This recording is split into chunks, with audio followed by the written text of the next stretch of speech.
Once upon a time, an elephant made a friendship with a man. One day, a heavy thunderstorm broke out. The elephant went to his friend, who had a little hut at the edge of the forest, and said to him, "My dear good man, will you please let me put my trunk inside your hut to keep it out of this torrential rain?" The man, seeing what situation his friend was in, replied, "My dear good elephant, my hut is very small, but there is room for your trunk and myself. Please put your trunk in gently." The elephant thanked his friend, saying, "You have done me a good deed, and one day I shall return your kindness." But what followed? As soon as the elephant put his trunk inside the hut, slowly he pushed his head inside and finally flung the man out in the rain, and then lay down comfortably inside his friend's hut, saying, "My dear good friend, your skin is harder than mine, and as there is not enough room for both of us, you can afford to remain in the rain while I am protecting my delicate skin from this hailstorm." The man, seeing what his friend had done to him, started to grumble. The animals in the nearby forest heard the noise and came to see what was the matter. All stood around listening to the heated argument between the man and his friend, the elephant. In this turmoil, the lion came along roaring and said in a loud voice, "Don't you all know that I am the king of the jungle? How dare anyone disturb the peace of my kingdom?" On hearing this, the elephant, who was one of the high ministers in the jungle kingdom, replied in a soothing voice and said, "My lord, there is no disturbance of the peace in your kingdom. I have only been having a little discussion with my friend here as to the possession of this little hut which your lordship sees me occupying." The lion, who wanted to have peace and tranquility in his kingdom, replied in a noble voice, saying, "I command my ministers to appoint a commission of inquiry to go thoroughly into this matter and report accordingly." He then turned to the man and said, "You have done well by establishing a friendship with my people, especially with the elephant, who is one of my honorable ministers of state. Do not grumble anymore. Your hut is not lost to you.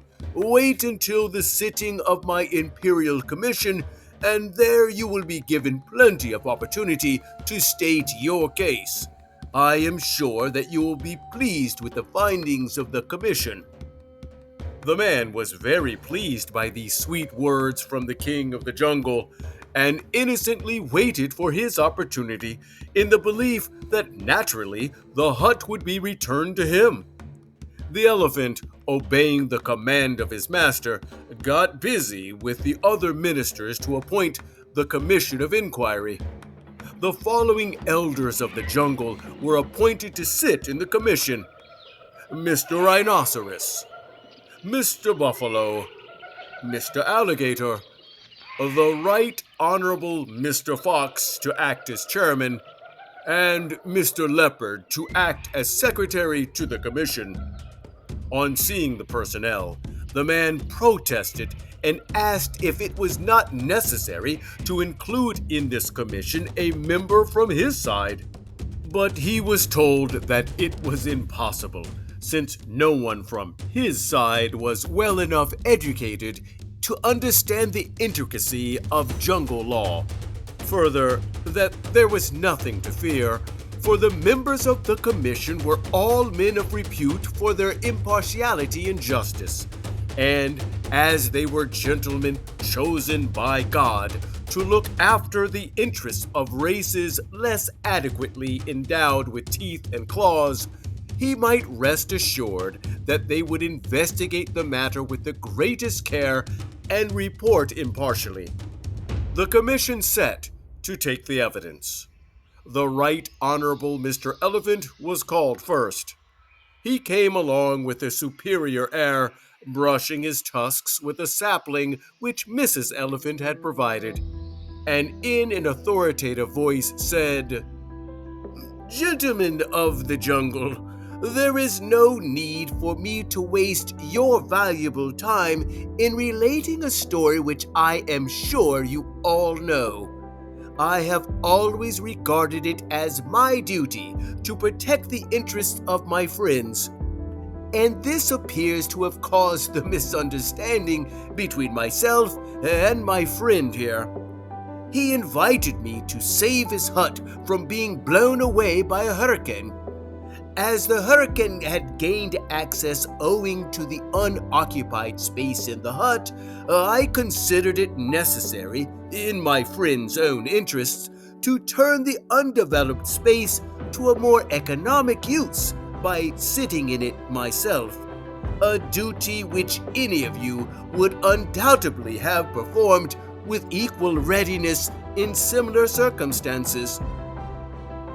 After hearing the Right Honorable Mr. Elephant's conclusive evidence, the commission called Mr. Hyena and the other elders of the jungle, who all supported what Mr. Elephant had said. They then called the man, who began to give his own account of the dispute, but the commission cut him short, saying, "My good man, please confine yourself to relevant issues. We have already heard the circumstances from various unbiased sources. All we wish you to tell us is whether the undeveloped space in your hut was occupied by anyone else before Mr. Elephant assumed his position." The man began to say, "No, but at this point, the commission declared that they had heard sufficient evidence from both sides and retired to consider their decision. After enjoying a delicious meal at the expense of the Right Honorable Mr. Elephant, they reached their verdict, called the man, and declared as follows.